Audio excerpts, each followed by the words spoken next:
If it doesn't go well, We don't give it. We don't have to. we can do it again. We can do it 100 times. We can do it 150 times. Look at us. Look at us on that screen. Is it? Yeah. You think it's about even? And my microphones are here, so good. All right. We're here. Give it a go. Okay. Let's go. Hey, everyone. It's Ken and Cliff from the podcast everybody is talking about, or at least, well, my mother's talking about it, Yearview Mirror with Ken and Cliff. We're two high school history teachers who discuss, deprecate, and debate each other's thoughts and ideas about U.S. history and popular culture. This is Ken. Yep. I am Cliff. And today we thought we would do something a little different. When we do the podcast, normally Ken does a lot of research, writes up a script, passes it along to me, then I add my own take to it, then we get together, and the result, while very good, if I must say so myself. I think outstanding. Yeah, yes, that's outstanding is definitely probably closer to the point. But it's highly scripted, and that we don't, a lot of times, we have a lot more to say about a particular film or a television show, but we've got about a 45-minute window to record our podcast, and so we are always like, well, we're going to have to leave that on the cutting room floor. We're going to have to leave that on the cutting room floor. Today we decided, you know what? No cutting room floor. And no script. And no script. And let's add a camera. Let's bring the magic. To see the photogenic, striking, what did you always call yourself? I got steely good looks. Steely good I got looks. steely Yeah. good looks, Ken. And the weathered older gentleman who still looks fairly good for his ancient years. Yeah. But we decided we would talk about the three films that we're going to talk about in our 2019 podcast for Yearview Mirror, which are Joker, Parasite, and Hustler. Is it Hustler or Hustlers? And Hustlers. From 2019. Yeah, all from 2019. Yeah. So we figured we'd get a much more unscripted, free-flowing, organic experience, which is kind of how our podcast began. Yeah. Ken and I would get together in our classrooms when we didn't have students, and Ken would usually bring up something about a movie or a television show or some thought he had and ask me a question about it, and then next thing you know, 3 hours later, we'd still be talking about, well, not necessarily the same thing, but... And not necessarily following our obligation of teaching our degenerate students. Yes, that's true. But they are degenerates, and they don't necessarily need education. They need magic. And we bring the magic. We bring the magic. So, for our first discussion, what film do you want to talk about, Ken? Well, what we should do is actually tell the audience why we selected the films that we did for 2019. All three of these films, Joker, Parasite, and Hustlers, all have a common theme running through them. Yes, they do. Which is really based on economics, and that is sort of classism and the class structure that exists within each of these films. That leads to disenfranchised people. Correct. Which is what we see in all three films. Correct. Let's begin with the Joker. It's not the Joker, by the way. It is just Joker. Which I think we need to actually talk about that at some point. The fact that it's called just Joker and not the Joker. Right. Because I think there's something there. Yeah, the Joker as a villain has been depicted by multiple people, multiple actors throughout the course of Hollywood history. Most famously, Jack Nicholson did it in the original Batman movie, which was directed by, I'm blanking on his name. That guy. That guy, and then that was the one with Michael Keaton playing Batman, Yes. and Jack Nicholson did a great job. Of course. And the Joker has been played by other actors, but Joaquin Phoenix did the performance in this. He actually won Best Actor in the Academy Awards in 2020 for his depiction of Joker. Which would be the second time the role of the Joker, the person playing the role of a Joker in a major motion picture, has won an Academy Award for his performance. Because Heath Ledger in the Chris Nolan Dark Knight series played the Joker, and he won a Best Supporting Actor award. A posthumous. Posthumous. Yeah. After he died, and then now Joaquin Phoenix wins for Yeah. his portrayal of Joker. And what sets Joaquin Phoenix in this specific film apart from any other previous Batman or Joker depiction in Hollywood movies is this is the origin story of Joker. This is where Joker sort of, we, the audience, get to see Joker sort of become, I'm not gonna go so far as to say from normal guy to psychotic guy, because he actually begins psychotic, but then he gets into like psychotic murder mayhem, which is what we witness in this film, in the narrative that plays out in Joker. Yeah, there's no Batman, there's no Robin, there are no superheroes. In fact, a lot of times Ken is the one, when it comes to our podcast, who's way ahead of me, and so he's already picking films and television series and music for a particular year. And then sometimes he asks me, what do I think about a particular film? Should we watch it or talk about it for our podcast? And when it came to 2019, he mentioned some of the films he was thinking about. And he talked about Joker. And I replied back to him, could we maybe leave Joker on the, somewhere else? Because I had never seen it, and I was sick of talking about superheroes. We had talked about Batman, we had talked about Superman, we had talked about the Marvel Cinematic Universe on the podcast, and then I was kind of exhausted. And your reply was, this is the least superhero movie. Yeah. And it's actually completely without superheroes. There is nothing heroic about this movie whatsoever. Though it is kind of super. Did you like it? Yes, oh no, I liked it very much. Oh, I'm so glad, because I would have thought this was a film that you would have teetered on like, this is silly. But I mean, it's a very dramatic story and a very dark story. It's a very dark story. And one of the things that made me really think that we should, because we've been wanting to do a filmed version of the podcast for quite some time, and one of the things that made me think this might be a good time to do it was when we were texting back and forth about this film. You said, after you told me that it was the most superhero movie that you'll ever see, you mentioned that this film, in your opinion, was perhaps the best portrayal, I don't know if that's not the right word, but the best cinematic thing you had ever seen that might explain or help to explain the rise of mass shootings in America that we've been facing over the past 20-some years, which kind of blew me away and made me want to see it and then want to know, okay, explain to me how Joker explains the mass shootings that we've been having constantly. We just had one several days ago. Yeah, I think the number of, it's 2023 now. In 2022, we had a record number of mass shootings in excess, close to 400 mass shootings in the United States alone. And a mass shooting is defined by the government as an act of violence where 4 or more people are murdered. Right. And again, when I first saw this movie, it blew me away about its depiction of mental illness and how mental illness is this slippery slope that if it's not caught ahead of time, that person with the mental illness slips deeper and deeper into psychotic behavior until they reach a point of delusion where they think nothing. There's no emotion in the fact that they're taking the lives of innocent people, as evidenced in this movie, Joker.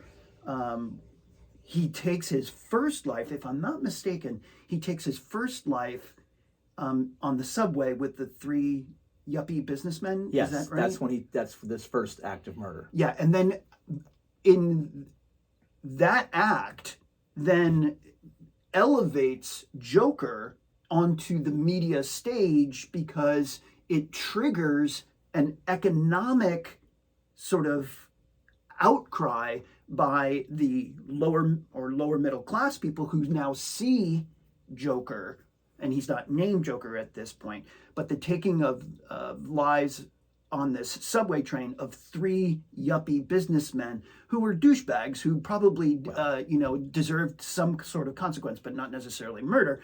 But the community latches on to the fact that, three yuppie business people were murdered, and they start to build this larger economic class warfare and elevate whoever the shooter was. It's not revealed yet. That They just know somebody was dressed like a clown. Right. And it reminded me, I don't know if would it have been the 70s, Bernard Goetz, or was that the 80s? Bernard Goetz, the subway murderer. Oh, yes. That was was that the early 80s? I think it was the early 80s where Bernard Goetz, I think it was. We're history teachers, by the way, so we always know exactly when something happened. We're not date guys. We're not Oh, history. I thought you meant we're not like dating. like I've never actually gone on a date in my life. Really? No. Well, I'm married. We are digressing. I know, but I'm just saying we're not dating. Yeah. That's what I thought you were bringing up. Something. But we're not history teachers that emphasize dates. No. So that's why we don't know. So Bernard Goetz was a sort of middle working class dude in the early 80s who was harassed on the subway. He had a gun with him, and he ended up shooting. And I don't know if any of them died, but paralyzed, I think, was the worst of it. And then Bernard Goetz, much like what we see in this film, becomes this sort of vigilant hero in New York that's fed up with the crime and takes it upon himself to sort of enforce the law, right? Street justice. Yeah, I did like this film, but I thought the weakest point of this film was that the triggering of this complete socioeconomic uprising is this shooting on this subway of these three people. And all of a sudden, yes, they're douchebags, but killing a douchebag in this state of Gotham, so yeah. it's still a crime. But it somehow, it didn't seem enough to trigger the movement that happened, right? It seemed like there should have been more overt acts by the capitalist class to make the masses react in the way that they end up reacting by the end of the film, right? It completely escalates very quickly, and that part of the film, to me, was not believable. Right. Everything else, however, his Joaquin Phoenix's portrayal of a man who has mental illness and who is falling through the cracks of the healthcare system it's really kind of spot on, right? What he actually suffers from, besides he has this chronic laugh, right? That isn't because of he's actually finding something funny. He's got this strange chronic laugh. And he hands out cards to people to sort of explain, hey, I have this condition and I'm going to break out into laughter. It's kind of eerie. Yeah, but then it's never really explained what the mental illness is. I don't know if it's really necessary that we know, right? Until we meet his mom, and then we figure out the fact that, like, he was raised in a wildly dysfunctional upbringing. You thought she was dysfunctional? Oh my God, she was delusional, psychotic as well. And I think she just... Okay, well, was she? Because that's the question. The thing is with his mother. His mother claims that she conceived Arthur Fleck, which is the name of Joker. She conceived her son with Bruce Wayne's father, which would be, what's his name? Mr. Senior Wayne. Bruce Wayne Senior. But he's the Elon Musk. He's the sort of Bill Gates of Gotham, where he is this rich benefactor who thinks he's going to sort of rid Gotham of evil and crime. But in fact, he sort of has a pretty hardcore sort of conservative bent to him, which, because he is this alleged father of Joker and Wayne come together, and Joker realizes that this may not be his dad. Right. It may not be, but it's as far as I'm concerned, The mother believes that she was impregnated by Bruce Wayne Sr., right? Right. We assume that's his name, Bruce Wayne Sr. I forget. Completely going with I it. might have it Papa, in my notes. Papa Wayne. We're going Yeah. with Papa Wayne, Batman's father. Yeah. Right. So in this way that Thomas Wayne. Thomas Wayne. That Thomas Wayne is the father, which would then make Joker and Batman half brothers. Right. Is what's going on here, but. Joker is now not convinced that Wayne is his father after he confronts Wayne. But as an audience member, I didn't think that that the mother was necessarily dysfunctional. I didn't know whether I was supposed to believe her or not. Yeah. Because Wayne comes across as such a prick that, of course, I wouldn't have had sex with this, higher class woman, right? Mm-hmm. And then, of course, I would definitely, my loins would not produce such a grotesque figure, right, as the Joker character. Right. That I kind of thought, yeah, he's just a freaking prick, right? So I don't believe him. I actually believe the mom. So I didn't necessarily think that was all dysfunction there. Well, I mean, she is delusional, and in fact, at some point, Joker realizes that his mom had probably been misleading him and lying, and he then terminates her. Oh, that's right. He does kill his mother. You would think something big like that would stick in my mind, but it just totally slipped my memory that he. Yeah, remember he confronts Thomas Wayne at this gala. He realizes that his mom probably had been misleading him about the fact that Thomas Wayne is most likely his dad, and he realizes that his mom had been feeding him lies and sort of sending him down this very dark path, and finally he ends up murdering her. And it's really from that moment when he murders his mother that he loses all sense of control, and he really does in fact become the Joker at that point. So do you think, going back to an earlier point, when you talked about the fact that we connected the Joker and his mental illness and his disillusionment to the mass shootings that are been going on just constantly in America, not all of those mass shootings are done by people who have mental health problems, though, right? I think it's arguable that anybody that commits mass murder has lost their mental faculties, and that there is no remorse in their killing, and that they have slipped into a state of delusion and apathy where emotion has no part in the termination of innocent lives. So the very act of committing a mass shooting essentially makes you've crossed the line. Whether Correct. You've ever been diagnosed with any kind of mental health, you've been undiagnosed because you obviously are suffering from some breakaway from reality. If you're taking lives, I mean, not in wartime, right? You're doing mass shootings, and it's not in wartime that you're doing it to protect yourself and to protect others, or to fight the enemy, or whatever you want to say. There it is. That's because I'm somebody who, has suffered, I guess, probably my entire life from mental health issues. But I guess I haven't committed any mass shootings.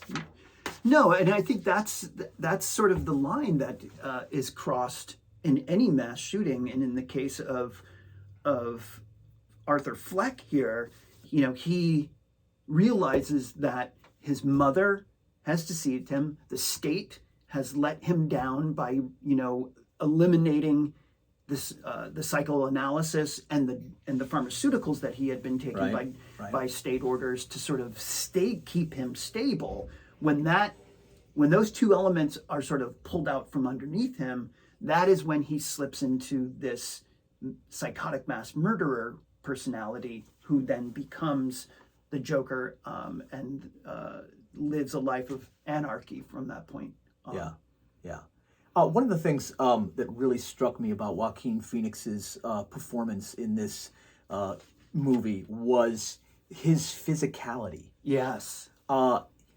I mean, I don't know how tall he is or how much he normally weighs, but he's kind of got a larger frame to him. I mean, he's not a big guy. It's just he's got broad shoulders.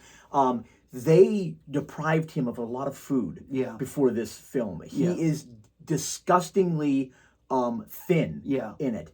And the ability to then take your own body, which doesn't look so good to begin with, and then there is that wonderful scene where he is in his tighty whities, right, no shirt on, and he's dancing in the bathroom. And I would like to recreate this, but I don't think you did, because I would, I took an acting class in college, and so I know a thing or two about what he's trying to do with his body, but. The dancing, I mean, he's grotesque to begin with because you can see how thin he is, and I mean, these underpants are just basically hanging on him. But he's dancing in such a way that his muscles are being flexed and his bones are sticking out. Like, I don't know who choreographed the dancing that takes place in this film by Joaquin Phoenix, but it is This is when you talk about what is an actor. There is a physicality that can come with some acting that not everybody can do. Yeah. And Joaquin Phoenix just distorts his body in such a way that just makes you want to just freaking vomit. It reminded me of the skeletons at Halloween that sort of like have, these sort of odd body contortions. Yeah. Right. But then the most marvelous thing happens is that when after he kills his mother, and he is invited onto the talk show, right? Mm-hmm. Not because he killed his mother. That's not why he's on the talk show. He's on the talk show because he's a struggling comedian who caught the eye of the talk show host, played by Robert De Niro. But he's going to be on the talk show, and so he's preparing. And now it's for the first time we see the purple Joker suit. Mm-hmm. And he puts on the purple Joker suit, and he leaves his apartment. And then there is a shot of him walking down these stairs, right? And in the middle, he stops and he starts dancing. Yeah. He starts strutting his stuff. And no longer is it that grotesque thing that was going on before. He is like, I mean, Ken, at that moment, I wanted to fuck Joaquin Phoenix. I have no other way to describe what I saw.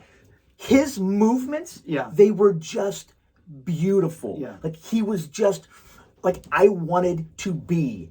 I mean, that's probably a better way. I didn't want to really fuck Joaquin Phoenix. I'm not exactly into men. But he was so beautiful, I wanted to be him. And so an actor who can look so grotesque while he's dancing one way, then he can flip it and move his body in such a way. I mean, he's like John Travolta. Yeah, no, he was very fluid in his movements. Yeah, I mean, I'm getting a little stiffy just thinking about it, Ken. It was a great performance on Joaquin, well-deserved Oscar nomination, and that particular scene of him descending that staircase, and it's metaphorical, of course, as his descent is going down and deeper into psychosis. That's very literary of you, Ken. Oh, well, I can pull that out every once in a while. I love film symbolism. I was never very good to read literary symbols. You were never very good you don't read. Well, you always beat me up on that, but the fact is that I was a passionate reader in my youth. But over the course of the last 10 to 20 years, I have supplanted my time reading with things like video games, movies, and TV. That's the sad reality. But I got to commend. Thank you. You are by far the most literate guy I've ever met in my life. Your ability to knock off books at the rate you do, plus watch all of the stuff that we do for Yearview Marriott, it's nothing short of remarkable. When do you sleep? It is. Oh, I don't. It's remarkable who I am and what I do. Yeah. Yeah, I think more people need to know this. What do you make of, I brought this up earlier, what do you make of the fact that this film is called Joker and not The Joker, that the article is left off? Well, The Joker denotes a singularity where it's one character taking on the world. Whereas I think in this film, Joker is symbolic of a larger community of disenfranchised, mentally ill people who are slipping through the cracks. They're the Jokers. Yeah. Yeah. Yeah, I don't really. Do you have any No, theory? I don't really have a take on it. Besides that, struck me as soon as I realized that it was not called the Joker. I was like, that is a deliberate choice, right? And so no longer is it, as you're saying, the singularity. No longer is it the villain, the Joker, right? Instead, it's Joker. And you think about how we use that term Joker. Ah, he's a Joker, right? And what does that mean? Oh, he's a funny guy, right? But a lot of times it doesn't necessarily mean he's a funny ha-ha guy. Right. It's kind of like he's a Joker in that he is not a douchebag, but he is someone who is essentially not to be taken seriously whatsoever. Right. Right. And that's a whole different story than someone who is funny and being called a Joker. Someone who says, like, you don't listen to that Joker, right? Or, you know, what that is really demeaning. That puts you in a place where you are not funny, ha-ha Joker. You're a joker, which means you're a joke. Yeah. And I think that is what Arthur Fleck Right. becomes the Joker. That is what his life experience has been. That he is just a joke. Yeah. He's a joke to everyone, whether he's trying to make jokes as a clown or as a comedian. He's just a joke. He's not mentally well. He's actually not funny as a comedian. He doesn't understand that his mother is lying to him, right? That he is just a joke. And I think we look at then the Thomas Waynes of the world. Like, is that the way they see us? Well, he in fact has a wonderful quote here. The Joker, Arthur Fleck does. He goes, and I forget where he says this in the film, if you can remember this. He says, this is the Joker saying this. Nobody's civil anymore. Nobody thinks what it's like to be the other guy. You think men like Thomas Wayne ever think what it's like to be me? To be someone but themselves? They don't. Right. And that's when he is on the on the show, on the talk show host. Yeah. That's when he says that, because before he kills the talk show host, he mentions that he is the one who murdered those people on the subway. And then the Robert De Niro's character is asking him, like, why would you do this? This is not funny. And then he comes out with that quote. Yeah. Right. Which is it's a good summation of how he feels. And I think, this is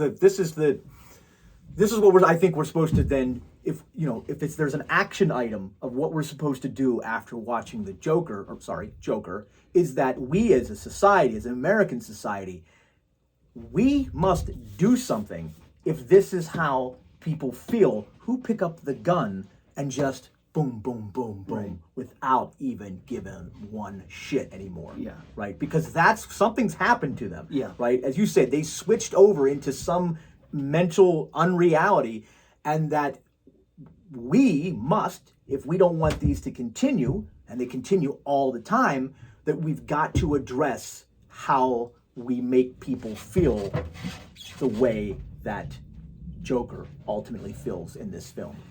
Yeah, I loved. It's a very dark ending in regards to the shooting of the talk show host, and then, he gets caught and then goes into a mental facility. But the movie ends with him sort of running rampant through the halls of that. That's not exactly funny, but it is, because there's a hilarity to the madness, which has always been the appeal of the Joker. Is whoever's playing him as a villain is that he's kind of quite mad, and that we enjoy that madness, even though we know it's because it's not real. It's a that he's this devastating but funny force. Yeah. Right. But yeah, he's been blocked away, but we know this is just where the story begins. Right. This is the origin story, and that soon Bruce Wayne is going to grow up and have to fight the Joker constantly, and then we get this, get tons of new movies and comic books, etc. That's all based on this. Yeah. What about the issue of classism, and then we'll transition over to one of the other two films in regards to their depiction of classism. Arthur clearly is a struggling lower middle class individual.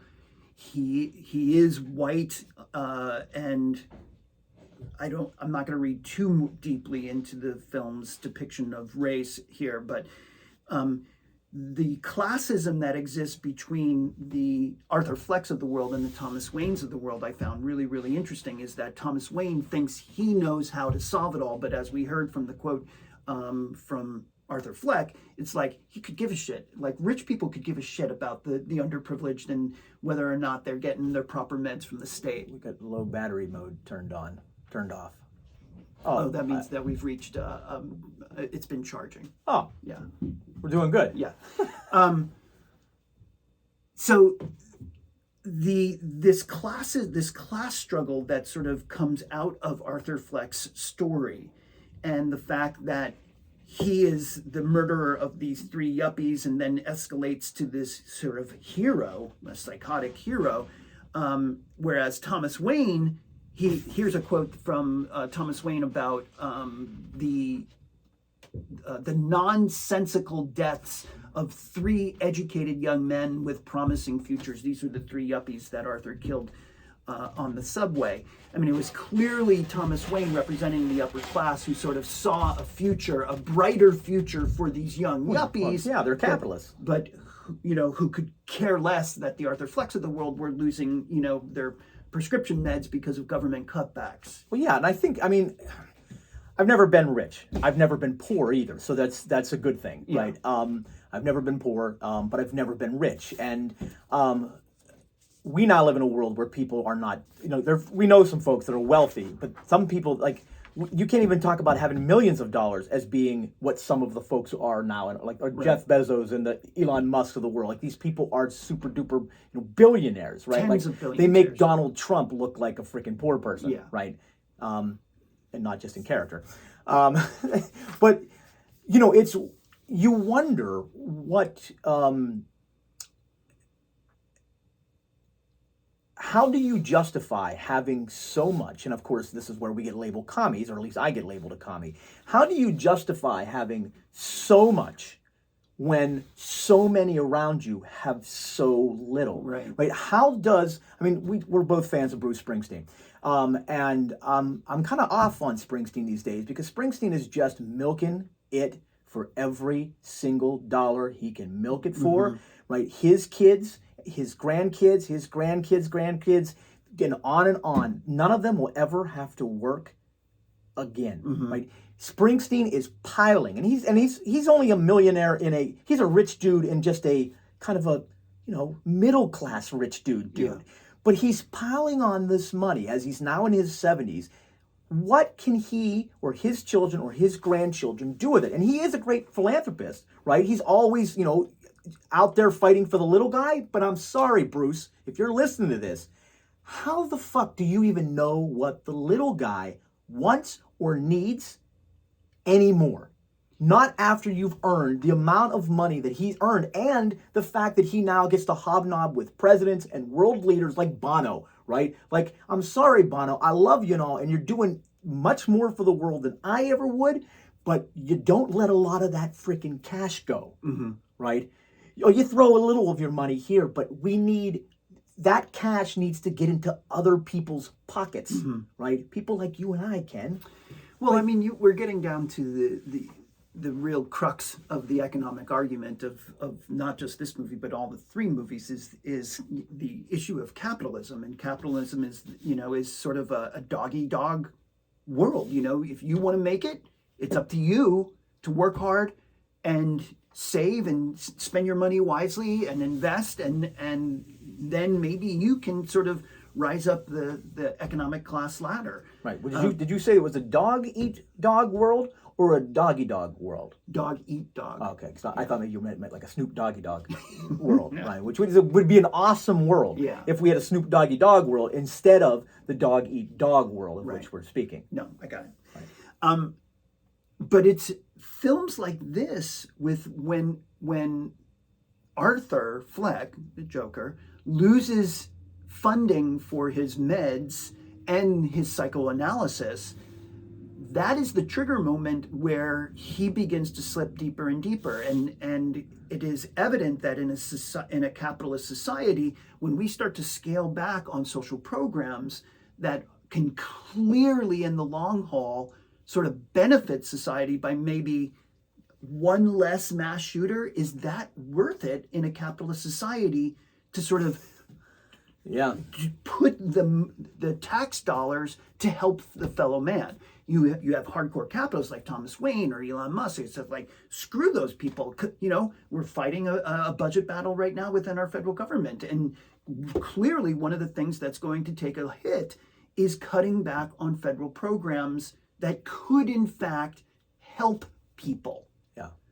And that's the dichotomy of socialism versus capitalism. Whereas socialism is for the benefit of the community and the society, capitalism is dog eat dog. And if you want it, you got to step on people and work your ass off to get it. And if you don't, screw you. Like Parasite, the movie we're going to talk about next, drive my car, cook my dinner. Educate my children. Yeah. Right. Because that's what you deserve for not being Me, the wealth. That's a good way to put it, and a good way to transition into the next film that we wanted to talk about, which is Parasite, which won the Academy Award in 2019 for Best Picture. Best Picture. And also, was it Best Director?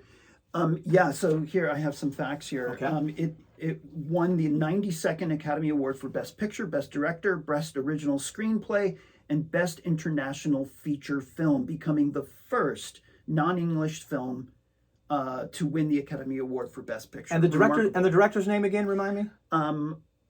Park is his last name. Do I have it here?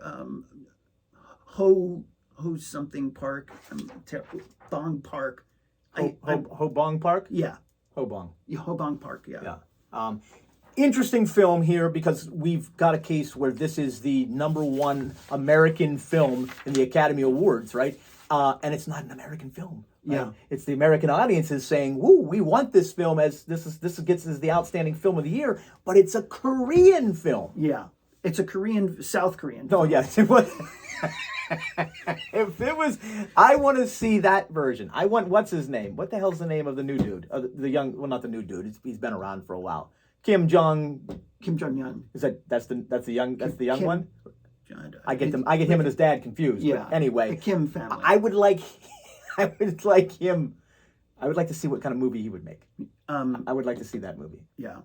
I just read an article about that where he hired a Hollywood director to direct movies, and the guy thought that Kim was sort of delusional kooky and he escaped with his life.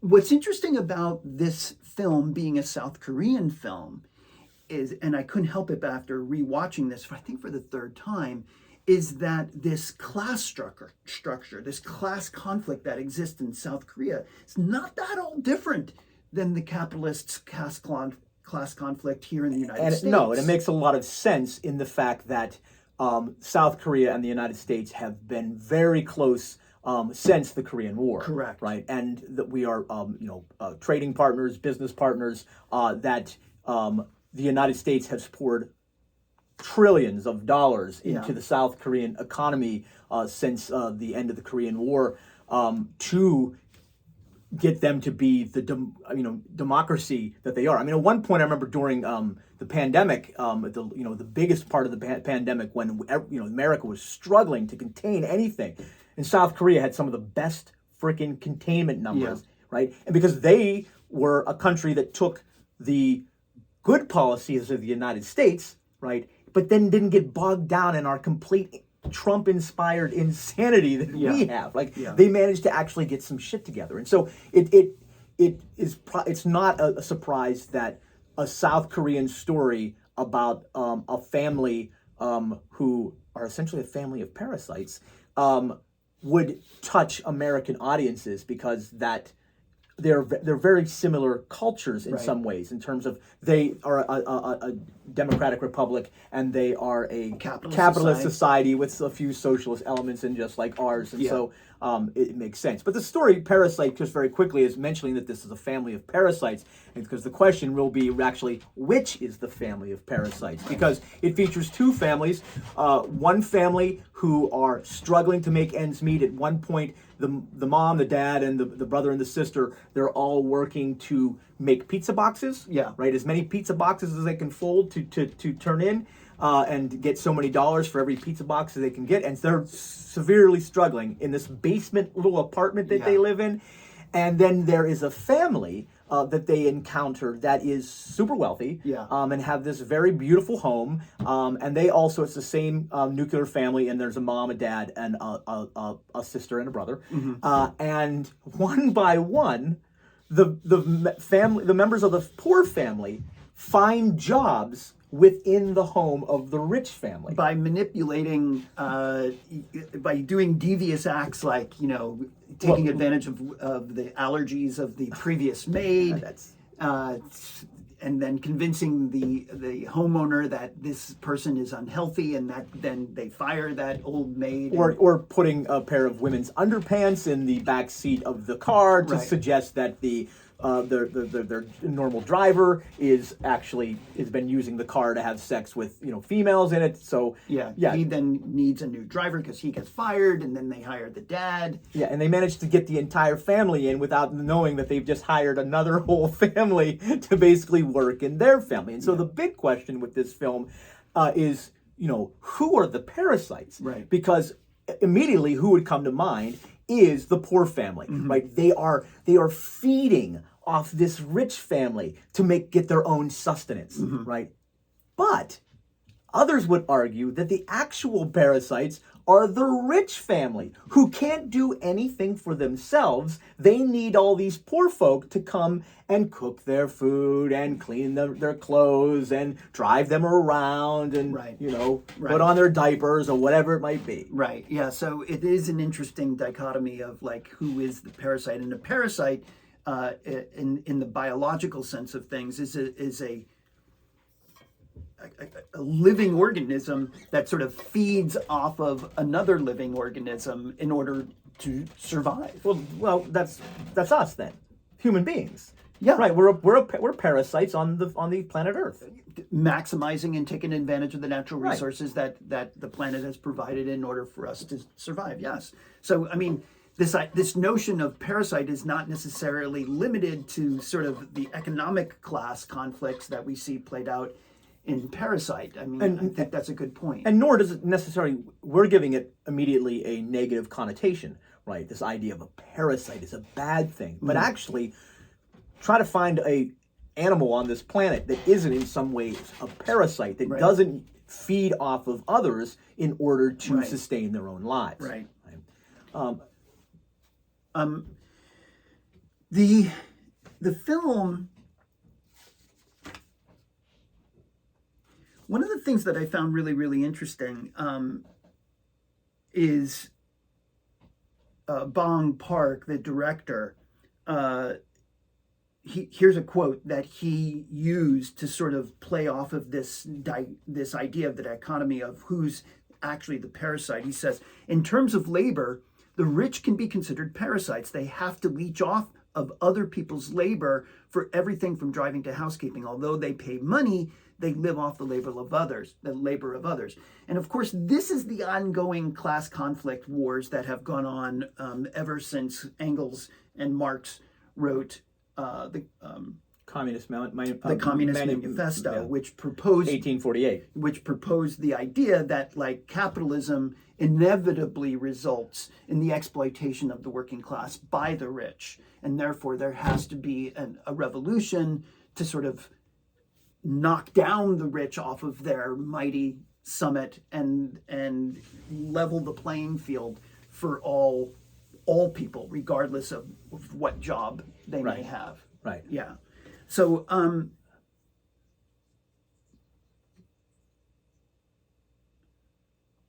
here's another interesting thing that I'm curious about your perspective on, and it plays off of the Joker. Okay. Joker. Themes, yeah. Oh. While Joker depicts the anti-capitalist rebellion as merely an aesthetic dead-end event led by a madman on a killing spree, Parasite constructs a figure of the working class that does not attempt a rebellion when crushed by the system. So here's the what I'm driving at, and the question that I wanted to ask you. In Joker, you see Joker sort of accidentally stepping into this heroic role of becoming a sort of a class hero by sort of killing these three yuppie businessmen and making Thomas Wayne now a sort of a target of the rich being evil. In this movie, there is not necessarily a rebellion that takes place that sort of plays out this class conflict in the story. It's just sort of one family sort of parasitic on the other family and vice versa. Do you think that Parasite was more effective in attacking, or do you think that Parasite was much more, its message of anti-capitalism was more overt than Joker? I think Parasite overall does a better job and more believable job of presenting us with the realities of our world, right, in terms of a capitalist society.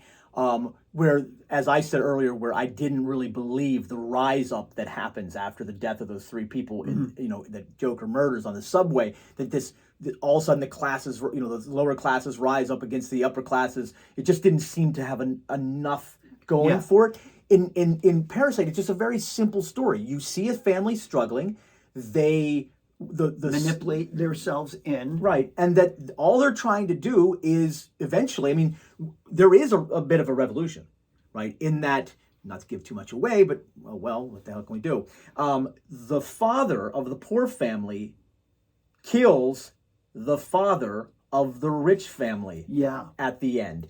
And then runs into the house where there is a secret cellar that the rich family does not know the house contains, where he is now trapped, right? Because he can't come out. And his son, who survives the ordeal, vows that one day he's going to earn enough money so that he can be rich enough to buy the house that his father is trapped in so that he can let his father out. And we never see that story play out to the very, very end in terms of whether or not he does that. And I would sincerely doubt. Yeah. Right. First of all, also, I think there would be other ways to get into that house to get the dad out. Yeah. That he didn't have to, because he's like, right, because he didn't have enough money to go to college, right? So he's like, but I'm going to make enough money. I'm going to work enough jobs so I can go to college. I'm going to get an education. I'm going to come out with that education. I'm going to use that to start a business, and I'm going to blah, blah, blah, blah, blah, to eventually I can buy this house and get dad out, right?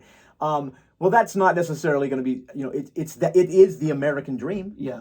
Right. It is the American dream. That's what we're supposed to do, is that those poor people that are being parasites of the rich family, we are told in this society that that's what we are supposed to do, right? We are supposed to emulate the success stories, right? That we are supposed to try to be, you and I, Elon Musk and Jeff Bezos. You and I should be that before that we're done here with this podcast and any videos that we may do. Yeah, it's right? the Horatio Alger story of the time, which is the rags to riches, the classic pull yourself up by the bootstraps. Right. That moment, though, when the dad, who has been the chauffeur of this man, who then snaps and murders the dad, what did you make of that trigger moment? Why he snaps is because he's just seen his daughter murdered. Right, his daughter has been killed, and she's pumping out blood, and just finally, And remind me again, the daughter was killed over by the other dude. Remember, there's an other dude that's locked in the. And he finally breaks out. He breaks out. There's some other dude who's locked in the basement beforehand. He breaks out and he kills the daughter of the poor man. Right, and then his wife gets wounded. Right. His son comes out. His son's already been wounded, right? And they're all concerned about, all the rich family is concerned about, is the non-death, that their son is traumatized by what he's seen. And at that point, he's got a dead daughter. He's got a wife who may or may not live, and a son who's getting carried out of the house with blood on him. he realizes, right? Oh, the rich guy needs the keys to his car. Yeah. The keys to the car are underneath the poor man's wife, who's lying on the ground wounded. Right. And the rich guy is screaming at the poor guy, get the keys. What is wrong with you? You are my driver. Get the keys. Yeah, they're under the help's body here that's bleeding. Just get the fucking keys, right? Because who's important here is me, right? And my family, not you or this other woman that we hired. These people are completely, they're a bunch of disposable. They're disposable. They're jokers. Yeah. They don't matter. Right. And that that guy is looking, the poor guy's looking at the rich guy. He's looking back at his wife at those keys, and he's got a hatchet in his hand, and he just says, that's it. Yeah. Right? This is not, my family is just as important as your family is. Yeah. Right. And is that the revolution? So that's the revolution. That's the revolution. That's the violent revolution that we're talking about, is that the poor finally get revenge on the rich because of their lack of empathy for the plight of the working class. Yeah, which brings us right back to what Joker says in some of those quotes you read about the Joker saying, you don't even bother to think about us. Yeah. Right? You don't even bother to think about what it might be like to be someone that you are hiring, right, to do some menial task that you don't want to do, right? Put yourself in the shoes of those people for a moment and think, would I want to do that for this amount of money? Yeah. Probably not. Right. You know? Right. Yeah. Yeah, good film. No, it was. I mean, and as far as I watched Parasite for the second time, it's one of those films that you don't necessarily laugh out loud, but it's funny, right? Yeah. There's a quirkiness to it that makes you. In some ways, it is a kind of feel good story. Kind of has a tragic ending. I mean, with people dying and stuff, but there is you end up want to root for the poor people, right? But here's the other thing: is you don't necessarily dislike the rich family, right? You don't necessarily dislike them, no, right? It's true. You kind of maybe want to be more like them, and you hope that the poor family can rise up to be like them. So it's a. And yes, you see the callousness of the rich guy when he's just saying, get me the keys. But it's the first instance where he's really shown what a selfish prick he is.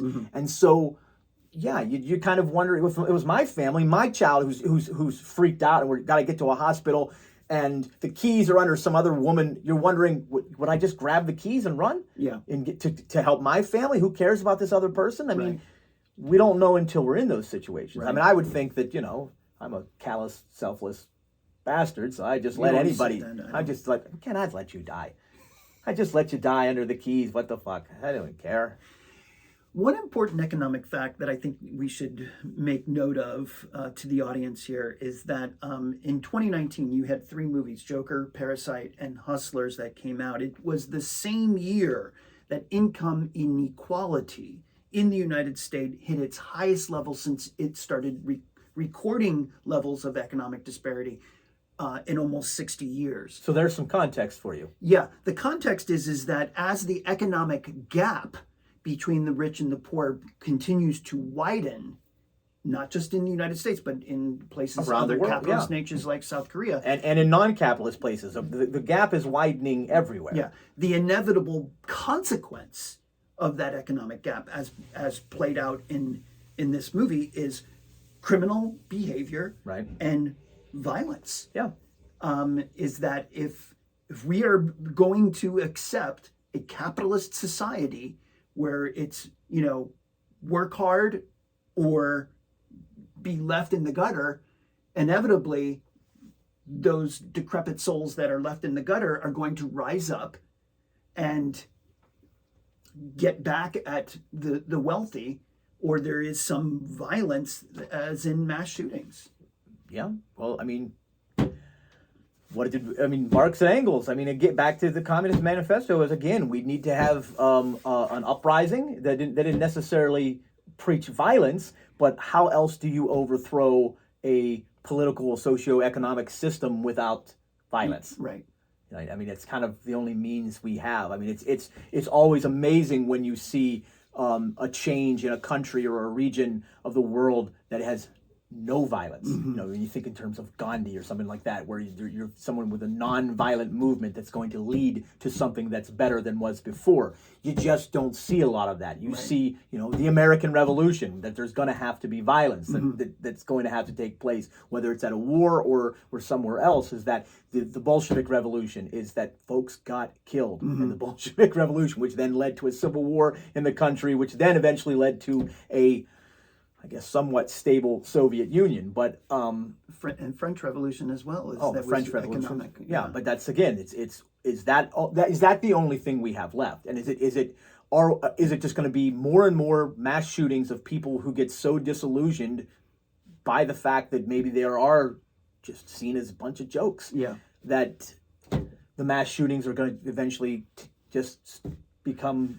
and especially in a society like America, where we have in excess of 300, 400 million guns, where we have more guns per capita than any other country on the planet. So when you have a violent tool at the easy access of a community that may be disenfranchised and mentally ill, you're bound to have violence and murder. I'm good and depressed right now. You know that? We should talk about. I want to talk about some hookers. Let's talk about hookers. But they're not hookers. They're strippers. They're strippers, but there is also sort of a blurry line as to how far they took their. All right. their Well, I don't activity want with their to. clients. Yeah. Let's talk about some strippers. Yeah, the other film is Hustlers, which was written and directed by Lorene Scafaria. It was based on a New York Magazine 2015 article, The Hustlers at Scores, which I is read. a very famous. Oh, you did read that? Yes. In New York City, it follows a crew of New York City strippers who begin to steal money by drugging stock traders and CEOs who visit their club and running up their credit cards. So this is another film that sort of clearly illustrates the economic disparity between the super rich and the working class, in this case, strippers in a New York City. Because their clients, the ones that they are primarily going after, are Wall Street dudes. Yeah. Right. And so they're looking for the guys with lots of cash to throw around, or lots of credit on their credit cards that they can. Because they are, we mentioned the term disenfranchised at the beginning of the show. Is that what we've been talking about? Is Arthur Fleck, Joker, being a disenfranchised individual, that the poor family in Parasite being disenfranchised, and then that anybody, it's implied that anybody who ends up going to a strip joint and taking off their clothes for money is got to be, at least in some way, disenfranchised. Now, I will argue in this day and age, that's not really necessarily the case. Mm-hmm. I mean, there are strippers, there are sex workers who do it because they enjoy it, right? And that they see it as, or if it's not necessarily I love my job, they are good at it, right? And they feel like their body is just as much as a commodity as anything else, and that they can sell it in whatever way they want to. And if they have no problem with that, then more power to them. In the case of Hustlers here, though, what we have is a group of strippers who begin to get caught up in the glitz of wealth, because they are their clients are the super rich. They end up benefiting from their criminal activities of manipulating and deceiving these men to get their credit cards. They begin to accumulate enough wealth that they are, having. They have their own rags to riches story, Right. but they do that by means of criminal behavior. Right. And they ended up going to jail, I think, right? Didn't they? They did. I think they did ended time, or they did probation, Yeah. or. It was a pretty light sentence, Yeah. as I recall, when I saw the graphic that appeared up on the screen. They, And it obviously wasn't large enough to in any way register with either of us to remember it. I mean, I just watched this film a couple weeks ago, and Yeah. I think it's more probation, a fine, something along those lines. One of the interesting quotes from Hustlers that I wanted to get your reaction on is the quote here where the Jennifer Lopez character towards, I think it was roughly the middle or 2/3 into the film, she says, the whole country is a strip club.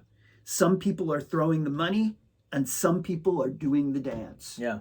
And again, we get back to this capitalism sort of notion where it is an issue of, it's not just pulling yourself up by the bootstraps, it's sort of conniving your way at times and manipulating the system and sometimes breaking laws to sort of accumulate that wealth, because that's what capitalism is all about. It's that the whole country is a strip club. You have the wealthy who throwing money not at strippers, not just at strippers for to see them take their clothes off, but the wealthy are throwing money at the working class to sort of exploit them for the work that they are doing for the benefit of the wealthy factory owners. And the wealthy people cannot exist without the labor of the working class. Right, and I didn't see that quote, and I recall that quote very well from the movie. I didn't see it as that, as in exactly the same way that you're seeing it here. I saw it more of, this is just a stripper's way to sum up what a modern economic system like the United States or many other countries have, in which there are employers and employees, right? And so that since the days of us all being farmers are gone, right, we all have to get jobs, right? Which means we all have to be the ones who are having money thrown at us for us doing the little dance. So you and I, for example, for how many years? You did the 12 years at the Bridgeport Public School Systems? 14. You did 14 years. You did the teacher dance. Yeah. And the Bridgeport School District threw you some money, right? As you did your little... Of course, I've seen you dance. I don't even want... Don't dance, Ken. But as you shook your little hiney, they threw some money at you because you were doing your education dance. And I've been an educator for 25 years. And colleges and now high school, just, you come in and we'll throw your money at you if you do your little dance. That's what I saw it as not necessarily the rich needing the poor, or vice versa. I just saw it as that's what we have now, right? When industrialization brought us to a point where now we all have to have some kind of job, and that job is us doing the dance. Right. And then somebody hopefully is going to throw you some money. Sadly, the teachers aren't getting thrown. Those strippers are making more money. They were driving much better cars and wearing much better clothes than I would. But of course, they also looked better. Yeah. Right. And I got to commend us, Ken, for being two red-blooded males. And we haven't brought up the fact that these women were scantily clad, and one of them was Jennifer Lopez. Yeah. Who looked great. She looked okay. Yeah. I always used to think that she was nothing more than a pretty face actress who can sing and dance, and I didn't think much of her, but I actually thought she delivered a solid performance in this film. I don't think it was exceptional, but I never saw her in anything else that was better than what she did in Hustlers. I don't think I have seen her in anything else. Oh, she's been in a whole bunch of romantic comedies Yeah, that well, I've watched with I my don't wife. watch romantic comedies, so Yeah. I didn't really see her. But no, I thought she was a decent job, and Yeah. of course, the big, the hoopla before this movie came out, or when this movie came out, was the fact that she does this striptease, right? In the movie, she's wearing a G-string, right? So you've got the J-Lo badunkadunk right there in your face, right? Which, I mean, it's weird in some ways, is that movie is so much not about that then when you watch it. Like, when we're watching it, you're not watching it going, oh boy, look, it's strippers. You're much more, it's an interesting, I found it to be an interesting story to think that, again, here is the case of somebody who has been marginalized. I mean, strippers don't have good reputations, right? Just like hookers do not have, sex workers these days do not, or any days, have never had good, actually, in this 21st century, now with the OnlyFans and the the rise of the porn industry, etc., we probably have the strippers and sex workers are probably looked at for the first time with the least amount of scorn or whatever way we look at them, right? We're actually like going, oh, yeah, okay, you're a stripper. That's fine. That's not like a bad thing to be, right? I think we're kind of finally shaking that puritanical roots to us that says that somebody showing their body or having sex or whatever is necessarily that's somehow wrong. Right. I mean, for God's sakes, Ken, if I had Jennifer Lopez's body, right, and people would throw money at me like they were throwing money at her, Yeah. I would be naked 24/7. Yeah. I'm glad that we haven't reached I wish that to point. God, I wish to God I was a woman, Ken. I wish to God I was a woman. I would be down at the docks when the ships come in with the sailors. Yeah. Every goddamn day. Yeah. If I was a woman, Ken. If I was a woman. If only.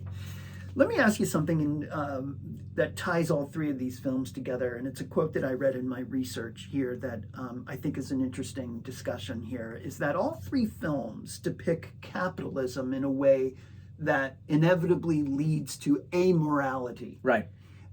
Is capitalism, by its definition, an economic system where amorality is the end product? Is that as the rich get richer, they become more distant? And you've mentioned this before in the discussion that we've had, is that Bruce Springsteen, he's, working class guy, rocker in the beginning. Now he's super wealthy and has kind of forgotten about his working class roots and is now kind of screwing it to the working class guy by inflating ticket prices to make it impossible for the working class to go see him perform, Right. unless they, come up with the means to do that, or really sort of extend their discriminating their discretionary income. In Parasite, you have a family who it's so desperate to sort of get out of the doldrums of being poor that they manipulate the family, and they end up with a murdered daughter. Yeah. In Hustlers, this struggle to sort of take advantage and accumulate the wealth leads to criminal behavior, Right. which is like if we can get away with it, let's keep doing it. The drugging people and taking their money isn't exactly cool. Yeah. Yeah. Is capitalism an inevitable path towards amorality in a society? I mean, I'm a critic of capitalism, but I am not going to say that capitalism is inherently amoral. Okay. I don't think so. Just like I will defend communism, in the capital C communism of your China or your Soviet Union or your Cuba or your Vietnam, in that I don't think just because what we have seen in the Soviet Union, for example, or in communist China has been not good, right? Not good, right? Freedoms taken away, things not being fair and equal, people still living in poverty. But I don't think that means that the quest for communism, because the idea of capital C communism is actually it's you can't ever, it's a nirvana is what you're shooting for, but that doesn't mean that the road to try to ever get to that nirvana is that where Stalin took communism or where Castro took communism or Mao Zedong took communism is necessarily, this doesn't mean communism, it's just we have bad examples for communism, and that we have lots of bad examples for capitalist gone awry, right? But I don't think in any economic system that there is anything inherently bad about any of them, right? Or that, I mean, you could say that the capitalist system is going to lead, obviously if it's dog eat dog, there's going to be people, there's going to be losers, but doesn't mean the winners they have to be amoral, right? But if you are in a society where the gap just keeps getting bigger and bigger, how do you level the playing field, right? Well, some of these guys who became so damn rich in this country, I mean, you look at your freaking Rockefellers and your J.P. Morgans. I mean, those sons of bitches found every loophole in the book to skirt the law to accumulate wealth, right? At some point, you and I, if we want to be J.P. Morgan and we want to be Rockefeller, we're going to have to probably cut some corners, right? I mean, it'd be great to think that our podcast will eventually get more than, 60 downloads a week on an episode or whatever, and then eventually we'll have 6 bazillion downloads, and it'll all be people willingly giving their money over to us, and that we will, of course, will not be trying to screw them in any way, shape, or form. But as you become wealthier and wealthier by means of your fame and glory, do you inevitably follow the Springsteen path of distancing yourself from your roots? Right, and the thing is if you ask me right now, if I could go down to, say, the courthouse and pay off some judge, right, to make Rearview Mirror more lucrative for us, right? Hell yeah, I'd do it, right? Even though it's a payoff and that's amoral, right? And illegal. And illegal. But of course, we also know that I'm not exactly the most, and I know you're going to defend me, right? But you don't have to. Well, I don't know anything really about your criminal past. Well, I'm just saying, is sort of basic. You always say that when I say I'm amoral or immoral or is that amoral or immoral? Are they the same thing? It's a good question. You're the literary guy. Yeah, I don't know now that we've been saying these things. Either way, but and that I don't necessarily have the best, ethical system. Is that I see everything very gray. So I'm saying is that nobody gets hurt if I go pay $5,000 to some judge who says, "Oh, we just made it so that you're making more money by being podcast host." It's against the law, but laws are made by people, and so I think the people that should, break the laws are people. This isn't to say, kids at home, that I'm telling you should go break laws, right? Ken and Cliff, Rearview Mirror, we do not condone law breaking for you youngsters out there. We're just saying. I don't know, Cliff. You're beginning to scare me here.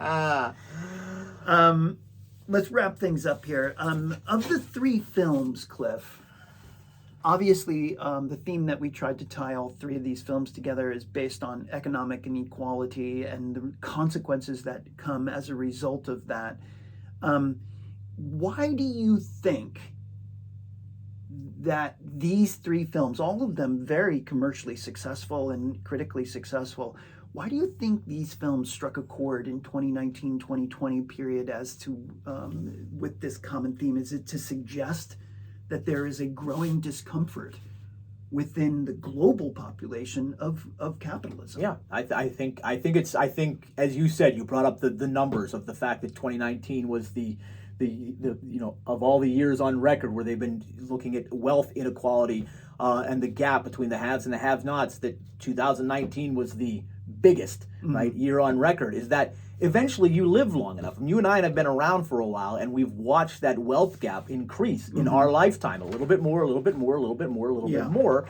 I think these movies, it's probably coincidence that all three of these movies came out when they did, but I think the fact that they're going to touch audience not just 4 years ago, that anybody tuning into them now is going to feel the same way. Yeah. And 20 years from now, movies like this are going to probably stick around because they're going to talk to the American experience, and sadly, the American experience is going to be one of even greater wealth disparity. I think so. As we go forward, and I hate to say that to the kids at home, but I think you're right, Cliff. Sadly, here's just one last statistic to sort of support that. According to an April 2019 Gallup poll, never have more Americans, 43%, have they been willing to embrace socialism. And in this divided moment, it makes sense that audiences find themselves increasingly drawn to films that either offer bracing critiques, of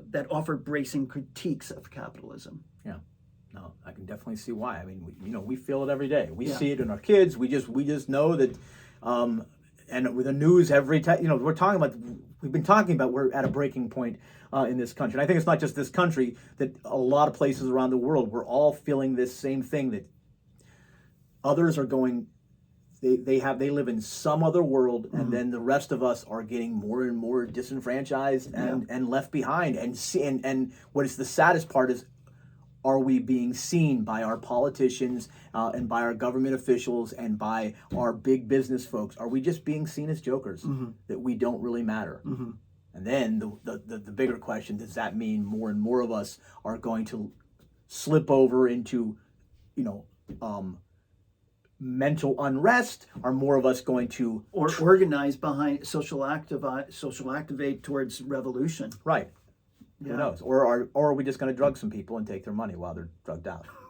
That seems like I think if we're going to have to do one, that seems like the easiest. Yeah. We just drug some people and take their money. Yeah. J-Lo might have had something there. All right, folks.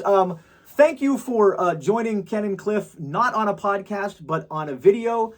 You may see us again as we experiment more with this format. I think we didn't do too bad for our first time on No, television. it's actually not a bad at all winging it. But I think we should do it one more time. Don't you think? We could. I think we should. I'm going to look at the video over the course of the next couple of days and weeks to see what we might be Yeah, able to piece that's together. fine. And I think the audience would love to hear about you and I talking about how you're going to look at it all again. But Oh, we talked for an hour and 15 yeah, minutes. I saw it's an hour and 15 minutes. Holy